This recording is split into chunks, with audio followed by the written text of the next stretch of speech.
and seeing some of those questions come through that channel. So to start off with, I'll introduce the panel. First of all, I'd like to introduce Mitra Minai, Chief Information Security Officer from HealthScope. Looking forward to hearing from Mitra today. Daniel Hooper, Chief Information Security Officer from Varo Money in California, has to be noted, so thank you, Daniel. Dr. Mamoun Al-Azab, Associate Professor of Cybersecurity at Charles Darwin University. And Nathan Morelli, Manager Cybersecurity at SA Power. And last but not least, Robinson Rowe, or Rob Rowe, as he's labelled himself on the video, Managing Director, OneTrust Asia Pacific and Japan. So welcome to our panel and look forward to the discussions. No doubt if you're interested in understanding a bit more about these individuals' backgrounds and profiles, you'll be able to find them on LinkedIn or the internet, and I'll leave you to do that at a later point. I might start off with the theme of today's panel session, and that is, how are you improving your organisation's security and governance posture? I'll ask for each panel to give their remarks in respect to that question, and I might start off with yourself, Mitra, if that's okay, to share your views on how you're improving your organisation's security and governance posture. Yeah, thanks, Leon, and great to meet everyone. Thank you for inviting me onto this panel. So look, I joined HealthScope in December of last year as a CISO. And as a CISO, it's really important to make sure that the organization is secure, especially in the health sector where we're optimizing patient care. So I'm tasked with defining and implementing the security and privacy strategy, agreeing priorities and roadmap, and most importantly, making sure that business delivers effective and secure solutions and services in order to optimize patient care. So to improve the security posture, I've evaluated the current vulnerabilities, operations, and processes, and determined the key areas of deficiency where gaps and issues are prevalent, and prioritize security and privacy frameworks, processes, and controls to uplift the maturity and capability of the enterprise.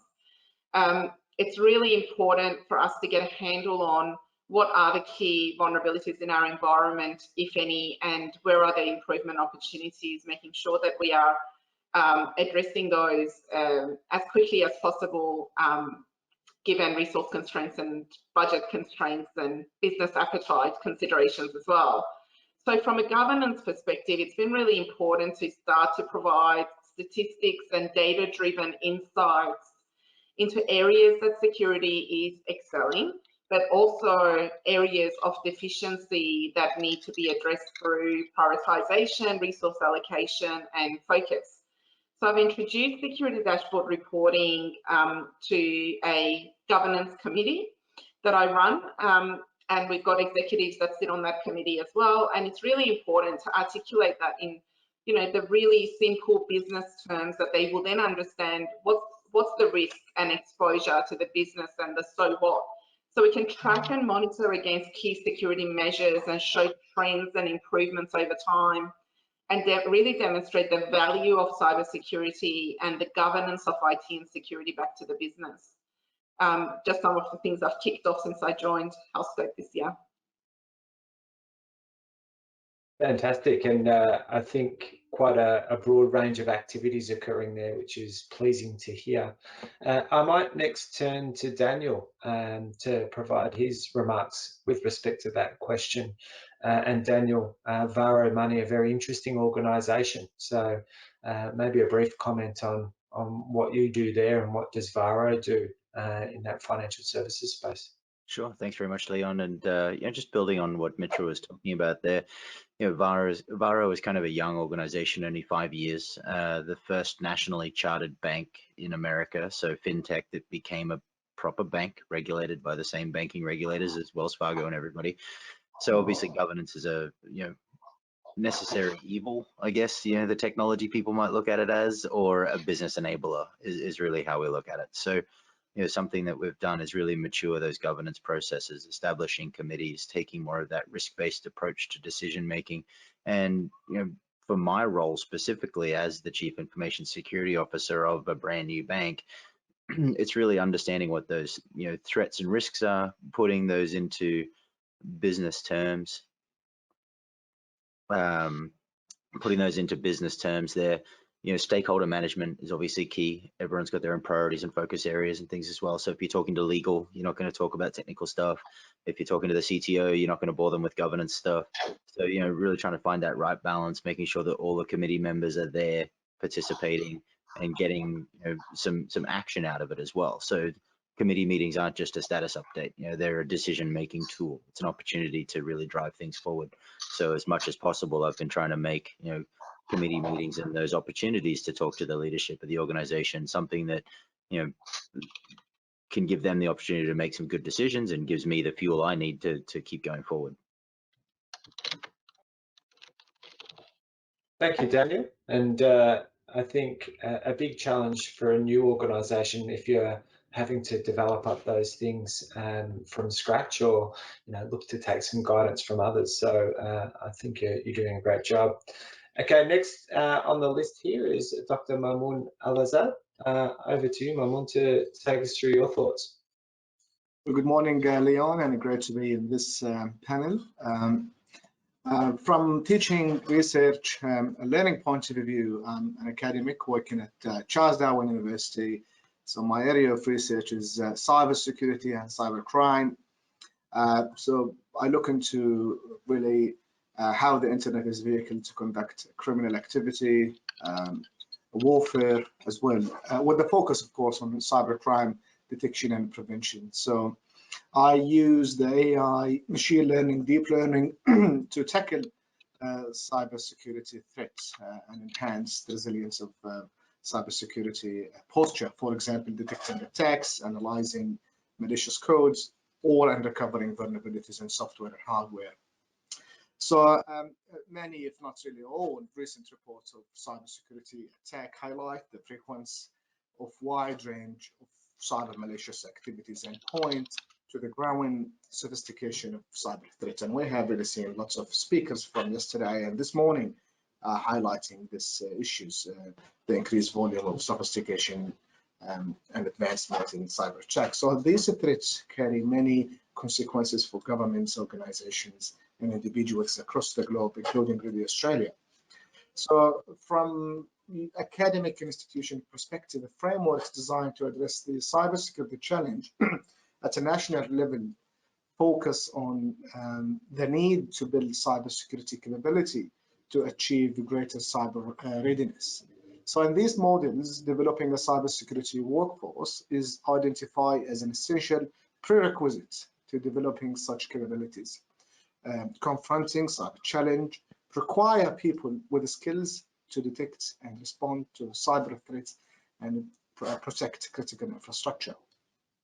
As highlighted by the Cybersecurity or Government 2020 Cybersecurity Strategy and the Australian Cybersecurity Growth Network Cybersecurity Sector Competitiveness Plan, highlighted that Australia has difficulty attracting and retaining cybersecurity talent, while the skills shortage is affecting the cybersecurity industry globally. So there is really a strong sign here. There is a lack of cyber talent that's ready to work for industry. So Australian businesses struggle to find job-ready cybersecurity workers despite offering high wage of payments. So here at CDU, at Charles Darwin University, we help the security posture by providing to fill the skill shortage gap and provide a job-ready cybersecurity graduate student to the workplace, both in teaching and research. So our course has a strong focus on practical skills that's really industry need and industry oriented as well. So our course not necessarily technical, that's also on campus is not technical aspect as well. So we know in the cybersecurity, human is the weakest link. So we focus on other aspects of cybersecurity. From teaching and learning points of view, in order to meet that demand of skilled cyber operators, education and training program really is important and without the knowledge, graduates will find it difficult to adapt throughout their careers as threats and technology evolve. So my role here is to provide the students the hands-on experience, technical and non-technical, and as well as the soft skills to build technical proficiency in the students. So, and of course, having multidisciplinary approach to the cybersecurity umbrella. That's it for me.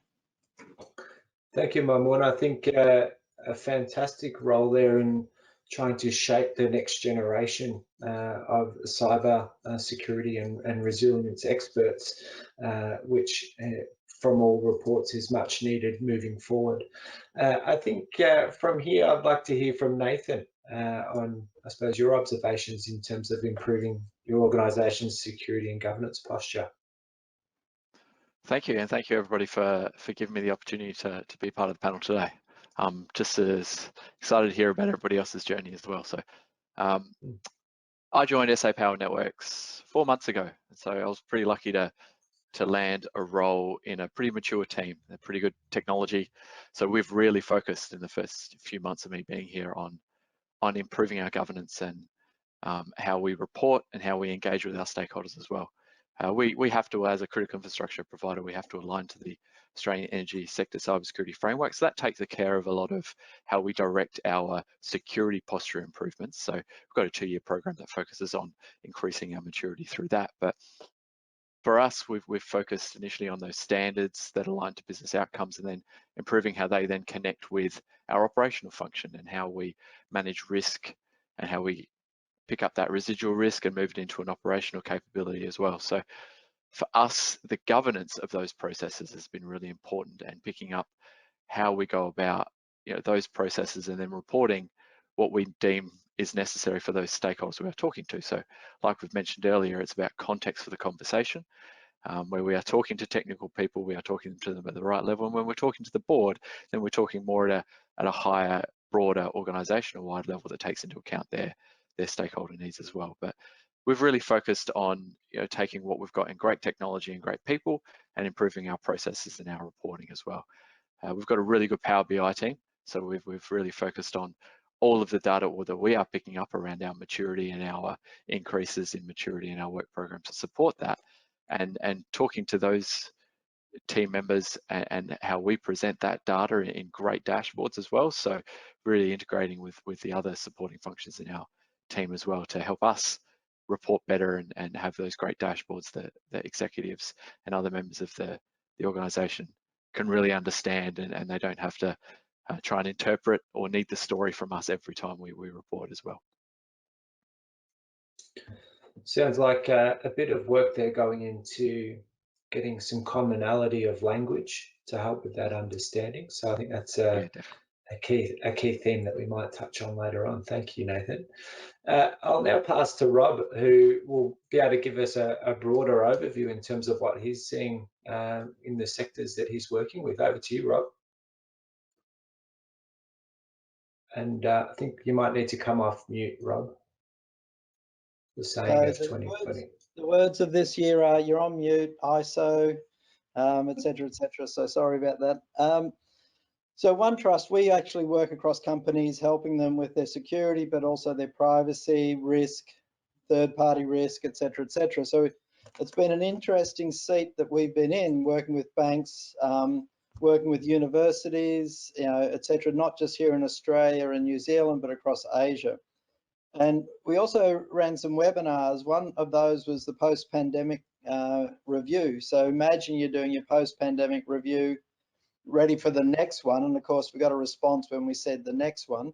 But they said, what did you do right or not? And we interviewed the audience and we said, how well did the governance you had in place today, how well was that ready for what we hit? And then also, what were your strategies to get around it? And we asked questions, we gave them answers like everything moved smoothly, it was not a problem, through to the execs had to step in and just make decisions, right? And guess which one got the more answers?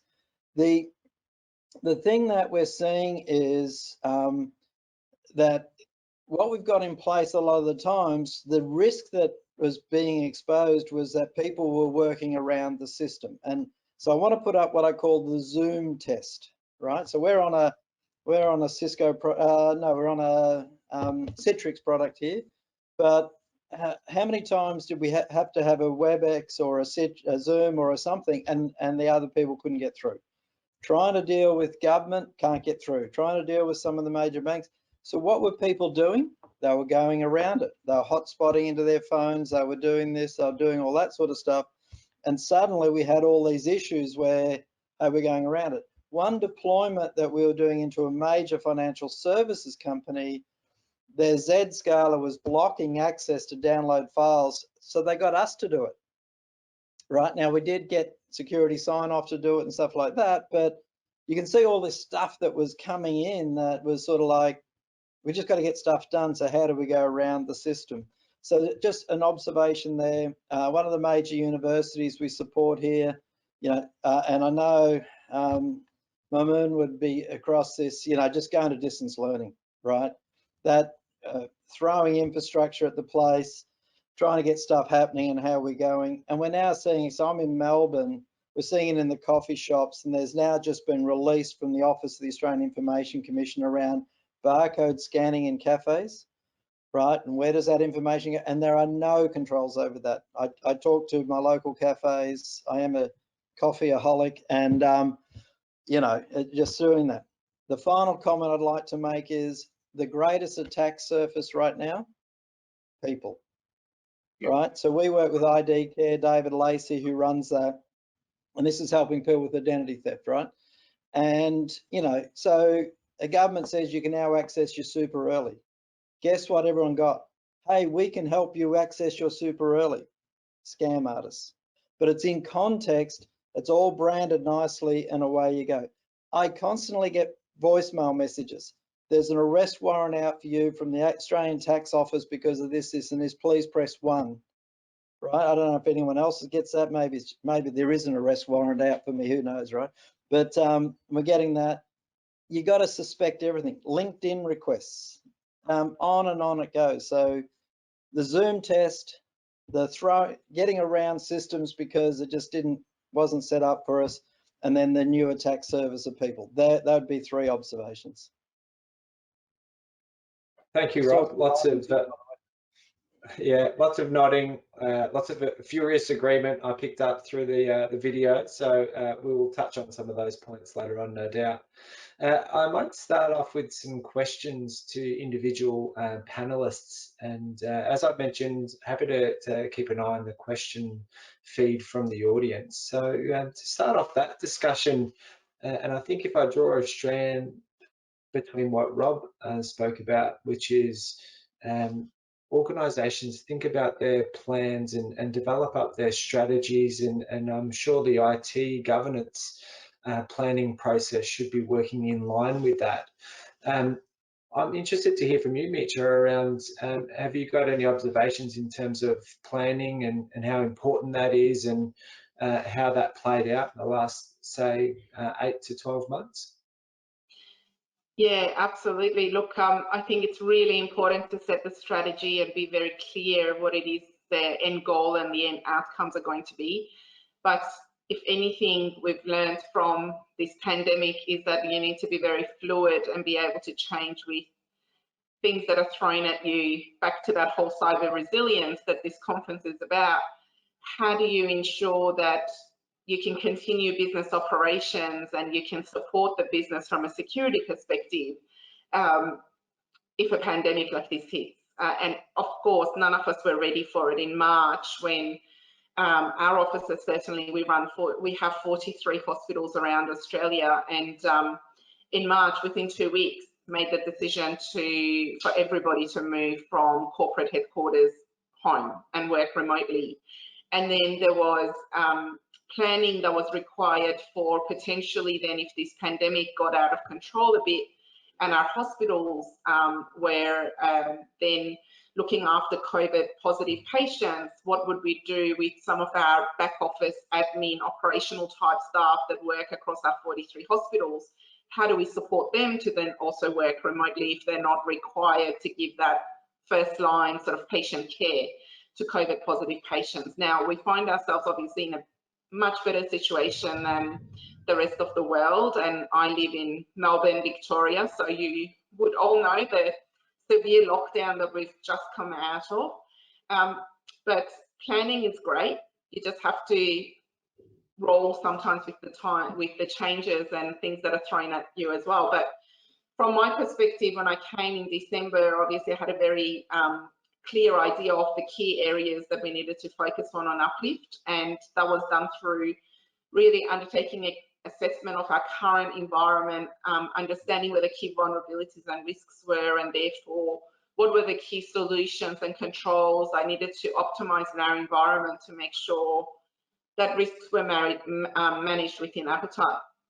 And subsequently, I did a very detailed security planning to provide a holistic approach to security, because it certainly assists with prioritizing your tactical BAU type activities, but also really sets the strategic focus and the key deliverables, and what are the robust processes and controls that you need to uplift to ensure that you're detecting threats within the right time frame and being ready to contain the threat and respond and recover. So planning absolutely is very important. It gives that visibility also to the board and the key decision makers. What is it that you're going to deliver? Where are you at along that journey? What is the investment that's required, and so forth. So for me, certainly it's a key requirement to also ensure successful delivery of those right solutions and services and demonstrate improvement and the right outcomes over time. Also, we all have resource constraints. I'm definitely not the only one that calls out all the time that I have just no resources to deliver what I would like.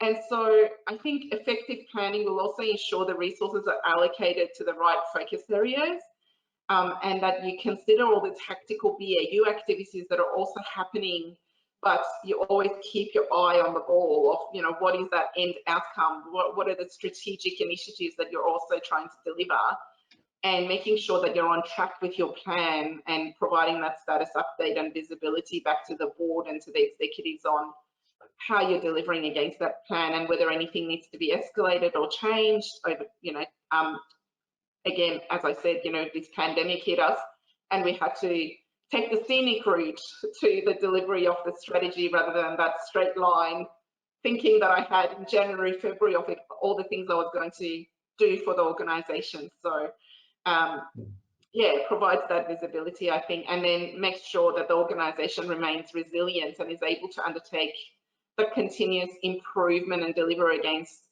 commitments while taking the scenic route to those outcomes.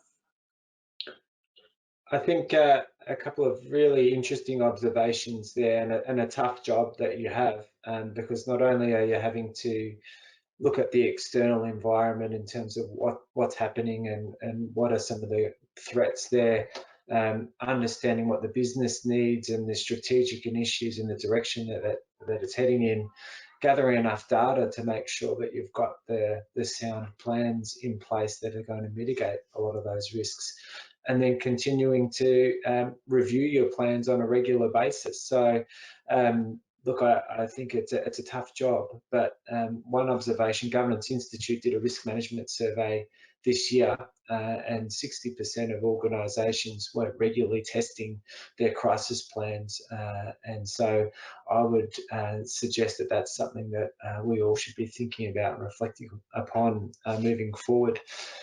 I'll ask that same question to you, Nathan, around planning and its importance, because from an energy sector perspective, there's a bit of a concern. I know I've got one, is what would happen if we lost electricity for a few days, given we're working remotely and on video calls.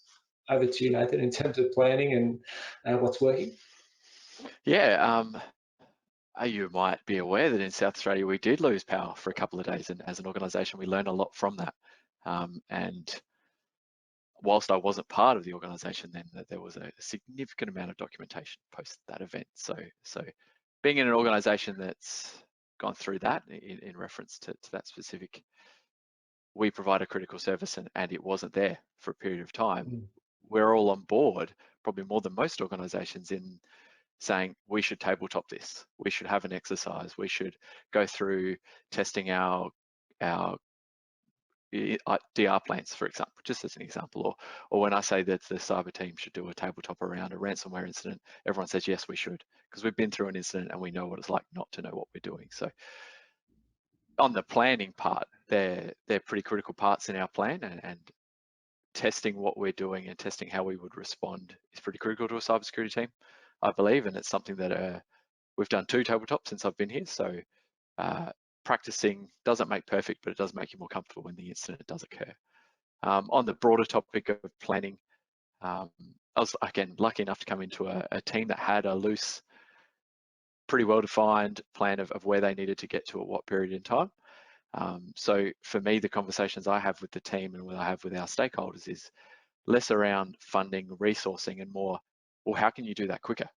So a lot of the hard work's done, but then the challenge becomes for us of, why wait 3 years to achieve, maturity level 3 of that framework when we can bring it back if we can work out how to augment our resources, how we can implement some automated processes in our operational capability to free up time to refocus what we need to do. So that's where we've brought in things like resilience activities in tabletops and updating our IR plans quicker, having better playbooks, so we are better able to put in automated processes that align to those playbooks, so we can free up time, so we can free up our resources, thinking time to do things better, and to bring those plans forward. So that's really what we've been focusing on in the 4 months, is a little bit around, we have a plan, but how can we change it up to do things a bit quicker and a bit better, and get good people in to help us out and do that as well.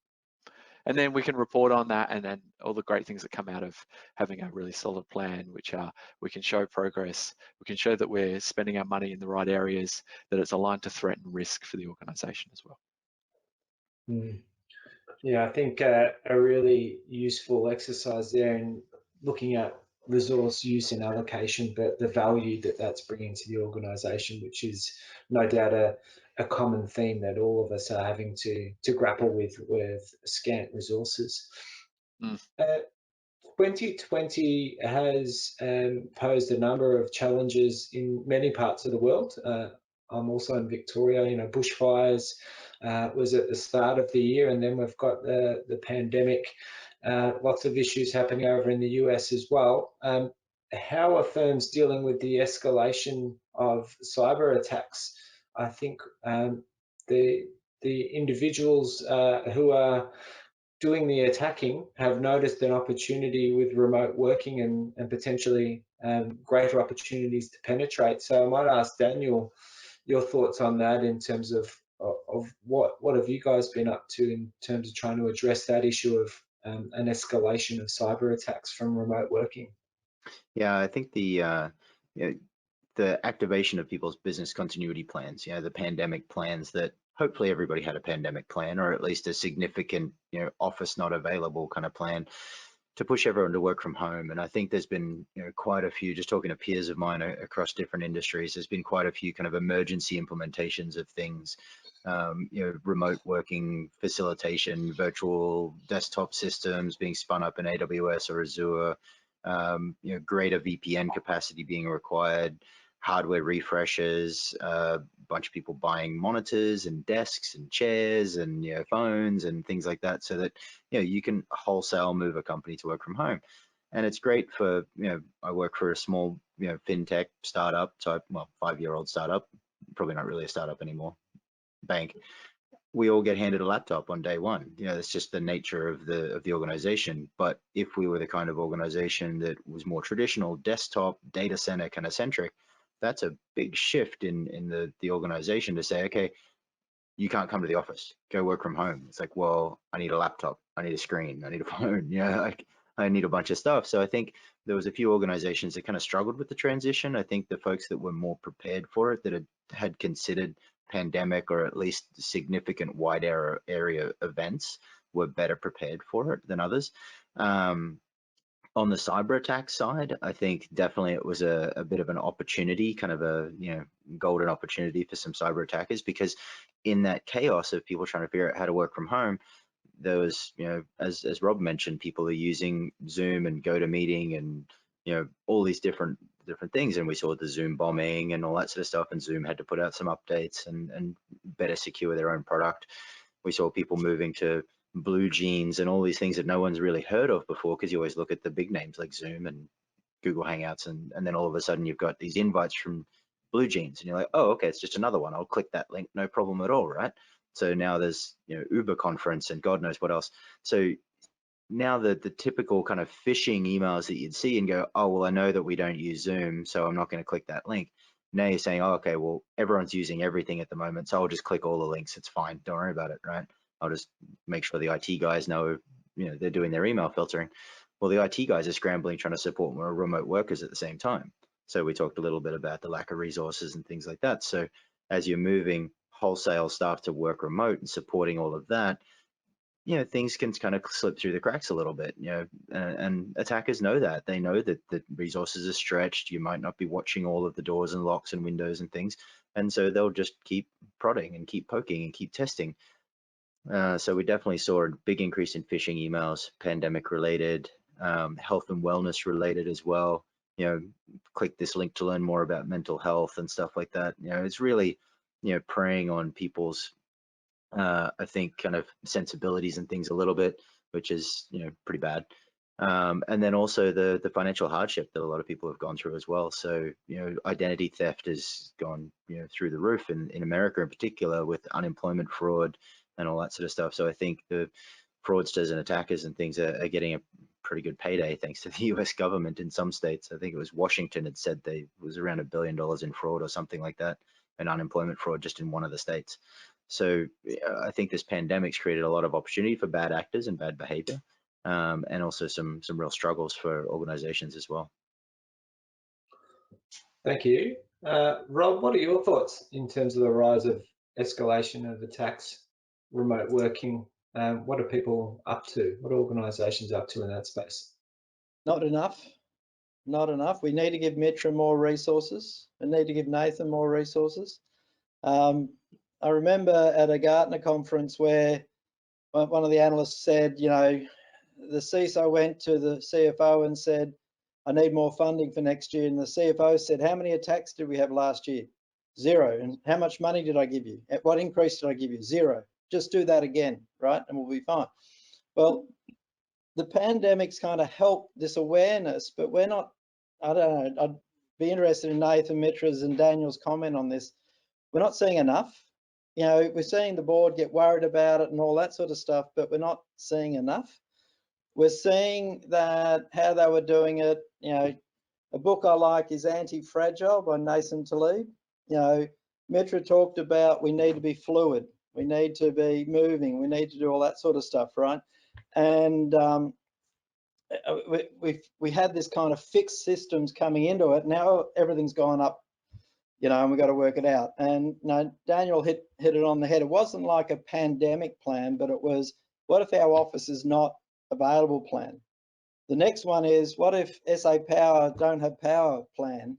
And then the next one's going to be, what if NBN crashes, right? I lost NBN the other night, right? Like, now what do I do? So lucky I've got enough data on my phone. So what are we seeing them do? Not enough, but at least we've seen this awareness get up there, right? Your question about remote working, one of our partners is a company called BitSite. They do cybersecurity scanning across websites. They give companies a rating.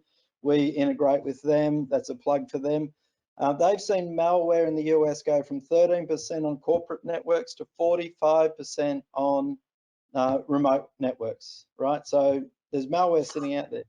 Again, quoting ID Care, what David said when he presented with us was, we're seeing identity theft, but we're not seeing it being sold immediately on the dark web. So they're worried about people are storing this up for down the track, right? So, we're not through this in a long way. Let's hope these vaccines work and all that sort of stuff. Mitra's hospitals help us out, but we're not there for a long way. So what are we seeing? This is, give Nathan, Mitra, Daniel more money. We need more education in universities. That's what I'm seeing out there. So the threat is real, the threat is big, but we maybe not have experienced it yet. One of our people's husband, they were in a ransomware attack. Well known, I won't say who it is, but well known one here. They were flat on their back from IT systems for like 3 weeks. Right? Like, guys. Another one here, all their backup was on the same network as their production system. So their production system got, locked down, as well as all their backups got locked down. Guys, right? Anyway. Some really good learnings there. Thank you. I've got a couple of questions coming through from the audience, but I might just get Mamun's comments on this. What have we learned this year around resilience, and what can we share with people that have those responsibilities to improve? Right. Look, with the internet and its advancements, like we're talking about, the darknet, the obfuscation, make things very hard. Blockchain, VP, working from home, encryption tools, misdirection proxies, all really capable of conducting a very serious cybercrime.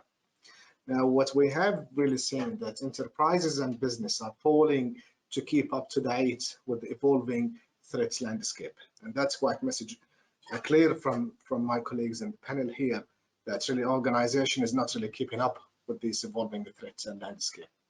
Really, we have seen massive data breaches and global warfare. We have seen shift from cyber criminal individuals, complex organization groups, state-sponsored activities, non-state-sponsored activities, advanced and persistent threats, all really targeting enterprises. So the speed really and the consequences of which are really constantly increasing. Now, really fighting cybercrime need really 2 things. So it's need a strong understanding of the complexity of cybersecurity and intelligence gathering and working together and analysis. So really, let's just zoom in here a bit more. So we're talking about the artificial intelligence and how it is revolutionizing cybersecurity, like machine learning, deep learning, big data. These are all capable of really not at stopping cybersecurity threats, but at least mitigating the threats, because they are offering us an opportunity to address the problem at a much larger scale, and they are allowing us really to automate tasks and perhaps rely less on human and human analysts. So really, machine learning together with data science and big data are key elements here for crime prevention and detection. So look, so that's one aspect. The second aspect is we need to share data with each other. We need to work together. So and this is an important message. It's in the past enterprises used to work individually, but the attack, as my colleague here, Daniel and Rob and Marita said, really hackers are working together. The enterprise is really working separately on this, and they achieve, and in a simple cyber attack, they can target many and multiple organizations. Enterprises, they need to work together to share intelligence, to share data, to share expertise. We often here, and the panelists also talked about the lack of resources. It's the time really we have to address this together. And as I always said, like as we all connected like we never before, this pandemic showed us that we need all to be connected pretty much most of our time. So really we have to work together like we never before, both really to seize opportunities and to meet the advancements of technology, of this technological place, but also to meet the challenge of this information age. Yeah, I think I'll jump in there. Thank you, Mamun.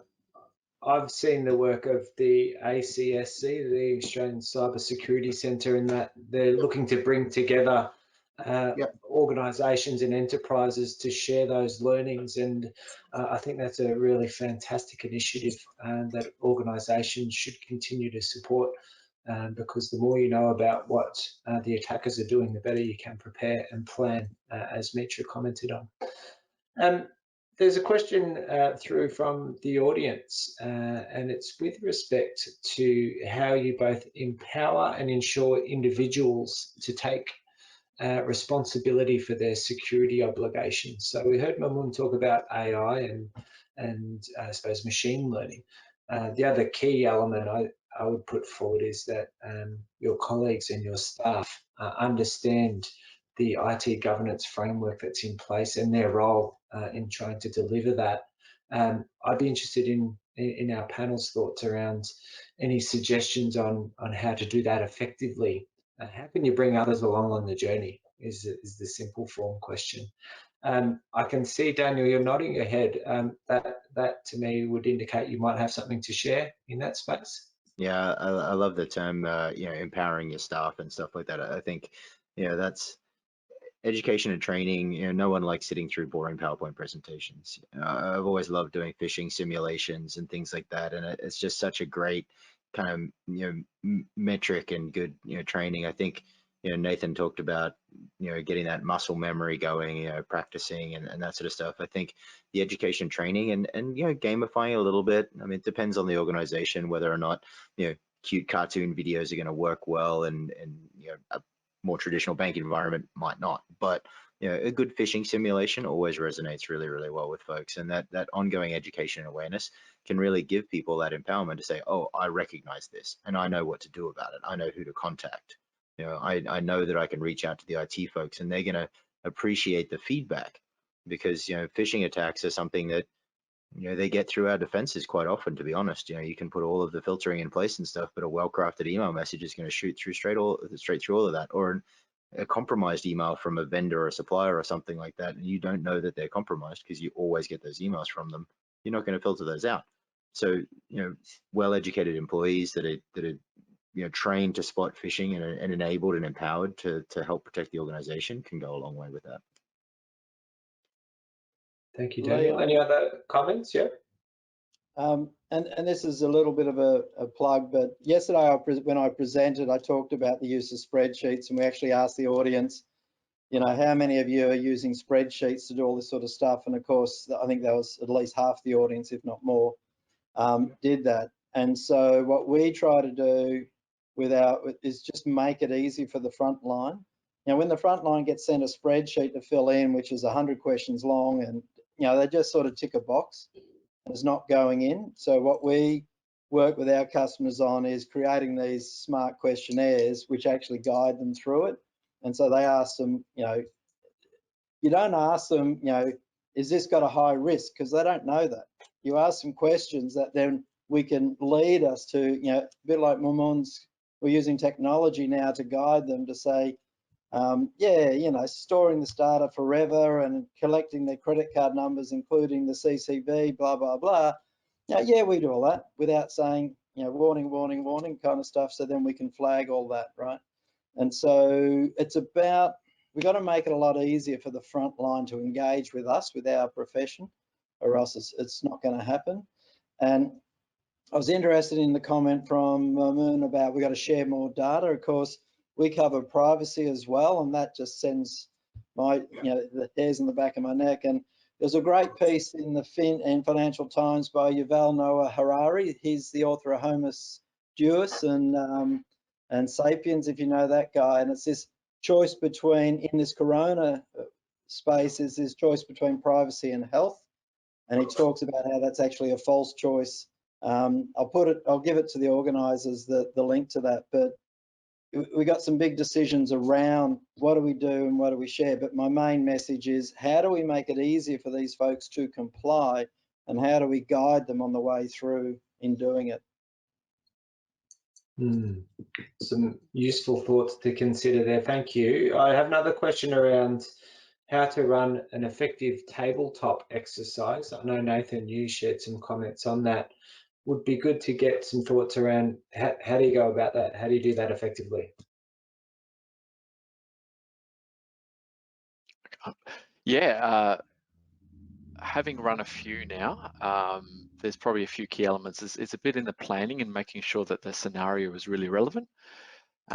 We also engaged a Melbourne-based Australian startup called Retrospect Labs, who are a group of ex-ACSC incident responders who've made their own little cyber tabletop company, and they've got a good little gauntlet, it's called. It's a forum technology that makes functional cybersecurity exercises. So there's artifacts to unpack, as well as you've got to do media responses. So it keeps the whole team engaged. So having everybody engaged on the day to have a task to do is really important as well.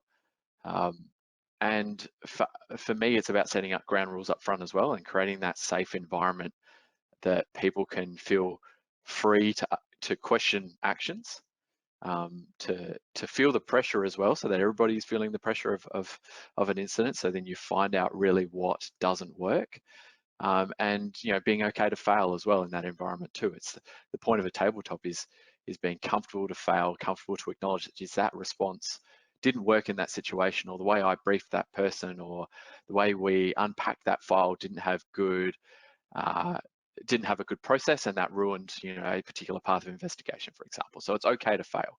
So setting those ground rules up front, having everybody engaged on the day, and having a clear objective for the exercise as well are probably the three things that make tabletops successful for us. I have a question for you, Nathan. Just sorry on that real quick. Go for it, who do you bring to a tabletop? Do you bring the technical response type folks? Do you bring leadership? Do you bring a mix? Yeah, so it depends on the objective. The first couple of tabletops that we did as a team, we wanted to build up our own confidence first. So we brought our technical team, our cybersecurity team, basically, which we've got a governance person in the room to write documents. We've got a scribe. We've got 2 or 3 incident responders to unpack files. You've got me, and you've got a few other people in the room to observe. But as we expanded, we started bringing in other people. But what we also found was sometimes they get a bit bored.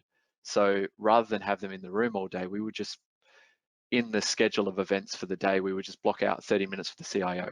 So I would actually have to go and present to the CIO and get the feedback on that piece of information. Or we might say, okay, this inject will have a recovery from backup step. Let's go and talk to the person who coordinates the backups for half an hour and work out whether the assumptions we made in the tabletop would work in their world as well. So we bring in, depending on the scenario, we try and bring in people, but also not have their whole day taken up with the exercise as well, because that's probably, when you're responding to an incident, you're trying to keep the lights on as well. That's probably reflective of a real incident as well. Thank you. I'm keeping an eye on the time, and it looks like, as I expected, we were going to run out of it pretty quickly. But I do think lots of fascinating insights that have been shared across the discussion today. And I do also agree with Nathan around running regular exercises, muscle memory. You can't be over prepared in this environment, but finding the time to do that is the challenge, and I think it needs to be up the priority list. Look, I want to, on behalf of the audience and the organisers, thank our panellists today for a tremendous job, and wish you all an amazing rest of the afternoon. Thank you, and speak to you all again soon. Thank you. Excellent. Thank you so much, panelists. Thank you, Leon. That was a very interesting and